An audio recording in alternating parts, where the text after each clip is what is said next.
Olá, segunda série, bom dia. Vamos para a nossa aula de hoje, tá? Hoje vamos iniciar um outro conteúdo da apostila, lá na página 46, tá? Páginas 46 e 47, e nós vamos falar sobre entropia e processos irreversíveis. O que será que é isso? Processos irreversíveis, pelo nome, a gente já sabe, né? Processos que não tem como a gente reverter, desfazer naturalmente, tá? E a entropia, a gente vai ver agora o que significa isso. Então, eu peguei um exemplo prático aqui para explicar para vocês, para ficar mais fácil de entender. Imaginem que vocês vão comprar um baralho numa loja. Quando vocês abrem essa embalagem do baralho, ele vem todo organizado, tá? Na ordem, as cartas na ordem, do as até o rei, a organização dos naipes, né? Ouro, espada, copas e paus, tudo organizadinho. Ordem crescente das cartas e naipes, tá? Mas daí vocês vão começar a embaralhar, né? Esse baralho para vocês jogarem algum, sei lá, um jogo de cartas qualquer. Vocês começam a embaralhar isso sucessivas vezes. E após cada embaralhada, o padrão de organização das cartas vai se perdendo, né? Concordo? Ele vai ficando cada vez mais desorganizado, o baralho. E para ele retornar de novo lá no início, na organização da hora que eu abri, é impossível eu embaralhando conseguir fazer com que as cartas voltem todas para o mesmo lugar, tá? Então a entropia, gente, ela é mais ou menos isso, tá? Num sistema, numa transformação, num processo irreversível, sempre a entropia tende a aumentar. A entropia é esse grau de organização, tá? Então, sempre a gente diz que nos processos reversíveis, a ordem tende à desordem. Nos processos naturais de transformação, sempre há um aumento da entropia, tá? Nos processos irreversíveis, sempre há um aumento da entropia. E nos processos reversíveis, a entropia se mantém constante, que é essa organização. Mas nunca em nenhum processo natural a entropia diminui, tá? Então, sempre a ordem tende à desordem. E essa organização de tudo durante uma transformação é que a gente chama de entropia. Então, imagine uma transformação como se fosse o embaralhar das cartas do baralho, tá? Quanto mais vocês mexem ali, mais desorganizado ele fica, maior vai ser a entropia. E ele não volta a ser como ele era lá no início, naturalmente, só embaralhando, tá? Agora, uma transformação física para mostrar para vocês essa aplicação da entropia, tá? Imaginem cubinhos de gelo que vocês retiram do freezer. Vocês já sabem que a gente já estudou isso, tanto em química quanto em física, que os objetos, quando eles estão na fase sólida, eles estão mais organizados. Por quê? Porque as partículas estão bem próximas umas das outras, elas não têm mobilidade e a ligação entre elas é muito forte, né? O sólido ele tem volume definido, tamanho definido e tudo mais, tá? Aí, quando esse cubinho de gelo que está sólido começa a derreter, o que acontece com com essa substância? As forças intermoleculares diminuem, consequentemente, as partículas têm maior mobilidade.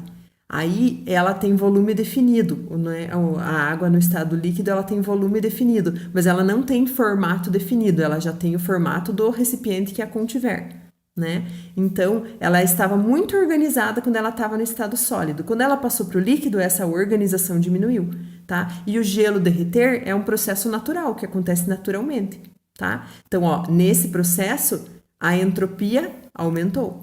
Se eu fizer a transformação do líquido para o gasoso, a entropia aumenta mais ainda. Por quê? Porque quando a água líquida se transforma em gás, né, no estado gasoso, vapor, as forças intermoleculares são menores ainda, né? São super fracas as forças, as partículas têm muita mobilidade, elas já não têm mais volume definido, né? E nem formato definido. O gás se espalha por todo o ambiente, tá? Então a entropia é maior ainda. Então, ó, nesse caso, a entropia de uma pedra de gelo aumenta durante o seu derretimento. A entropia da água aumenta durante sua vaporização. Então, em processos assim naturais, né, na ordem natural, sempre a entropia aumenta, tá? A água líquida pode voltar a ser gelo? Pode, mas isso não é um processo natural. Ele não acontece espontaneamente, tá? Então, a entropia é essa organização, tá? É como se fosse a desordem das transformações, essa medida dessa desordem, tá? E a entropia num processo natural e irreversível sempre aumenta, tá bom? Aí eu tenho aqui para vocês uma formulazinha da entropia, tá? A fórmula da entropia, esse ΔS é a variação da entropia, tá? E a gente pode calcular fazendo variação do calor divididos por temperatura, tá bom? Então, se precisar, vocês vão ver lá para frente nos exercícios, a gente vai utilizar essa formulazinha. Então, variação do calor divididos por temperatura, tá? Agora, aqui, então, é o enunciado, né? Ali da entropia dos processos irreversíveis, ó. É impossível que o calor passe arbitrariamente de um corpo de temperatura menor para outro de temperatura maior, sem que algum trabalho forçado seja realizado. Então, lembram lá que o calor, ele sempre flui do corpo de maior temperatura para o de menor, tá? Esse é o processo natural. E é impossível ele sair do corpo frio para passar para o corpo quente, a não ser, como diz ali, que tenha um trabalho forçado, uma máquina, um aparelho, alguma coisa. Espontaneamente é impossível, tá? Então, daí a gente tem aqui as imagens, ó. O calor, né, fluindo do corpo A, que está mais quente, para o corpo B, naturalmente, né? Então, esse é o processo natural. E daí ali o corpo fluindo do B, que tem temperatura menor para o A, é um processo que não é natural, só se ele for forçado, ele não é espontâneo, tá? Então, nos processos irreversíveis, o calor sempre passa dos corpos mais quentes para os corpos mais frios. A gente já tinha estudado isso, tá? E agora, ainda falando disso, falando de entropia e processos irreversíveis, transferência de calor e tudo mais, a gente vai entrar no enunciado da segunda lei da termodinâmica, tá? Então, o que vem a ser a segunda lei da termodinâmica, gente? A segunda lei da termodinâmica, ela diz que isso aí, que é impossível o calor passar de um corpo mais frio para um corpo mais quente. E daí surgem duas condições, tá? Que é impossível desenvolver uma máquina térmica termodinâmica que retire calor de uma fonte e transforme esse calor integralmente em trabalho. O que significa isso? A fonte quente, ela vai me fornecer energia, tá? Eu pego parte dessa energia e vou transformar em trabalho. O trabalho é energia útil, tá? O que eu utilizo, no que a minha máquina térmica vai utilizar para trabalhar.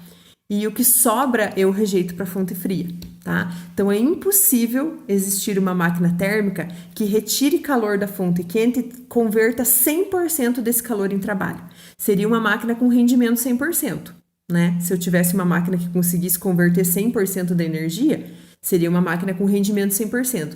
É impossível, não existe na natureza e nem criada pelos homens nenhuma máquina com rendimento 100%. Tá? Então, essa é a primeira condição da segunda lei da termodinâmica. Então, não existe máquina com rendimento 100%.